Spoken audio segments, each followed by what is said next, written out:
So if you're a business owner like myself or a hustler and you're trying to figure out how can I promote my website, how can I get more traffic to my business, I got three ways real quick. I'm sitting here, I'm watching the game, I'm doing some work, and I just figured I'd help somebody real quick. So hope this helps you out. The number one way is you always want to have content on your website that people can use. You want content that's educational, entertaining for your customer. You know, something that's going to help them, something that's going to give them the, oh wow, I didn't know that. That's going to build credibility and have people coming back to your website over and over again.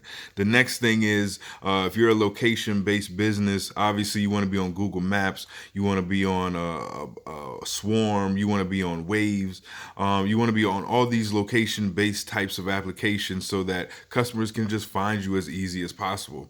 The third thing is, and you may have heard of this one, influencer marketing. Now, you got to be careful about the type of influencer that you choose because you don't want to get a fake one or one that has fake followers, I would say.